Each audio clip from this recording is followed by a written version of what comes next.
బాలశౌరి గారు అయితే గాల్లో వచ్చేస్తారు ఈజీగా, డ్యామ్ షూర్. ఆ వైసీపీ అతనికి అయితే డిపాజిట్లు కూడా రావు. ఎందుకంటే నెంబర్ 1 క్యాండిడేట్ ఆయన. వ్యక్తిగతంగా కానీ పనులు చేయడంలో కానీ వల్లభనేని బాలశౌరి గారే నెంబర్ 1 ఉన్న వాళ్ళందరిలో కదా.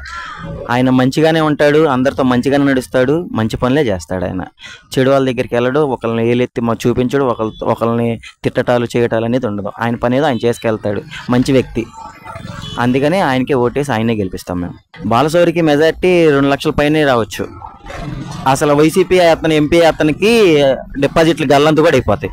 బాలశౌరి గెలుస్తాడు అంటే అతను కొన్ని మంచి పనులు చేస్తున్నాడు అండ్ లోకల్ కూడా చేసి ఉంటాడు, అతనే గెలుస్తాడు. రాష్ట్రంలో టీడీపీ గెలుచుద్ది. చంద్రబాబు మంచి పనులు చేశాడు అన్ని.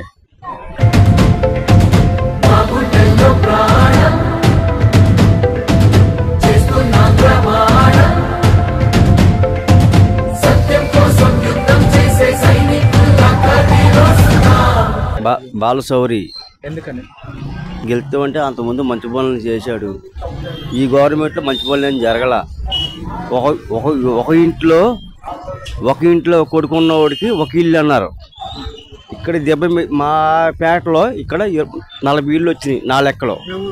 బాలశౌరి ఎందుకంటే ఆయన చేసిన అభివృద్ధి అంటే ఆల్రెడీ ఉన్న నాయకుల మీద నమ్మకం పోయింది జనాలకి.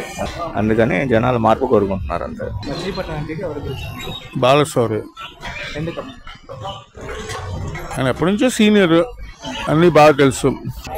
ఆయన మంచి చేస్తాడు, మార్పు అనేది జనాలు కోరుకుంటున్నారు. డెఫినెట్గా జరుగుతుంది అది.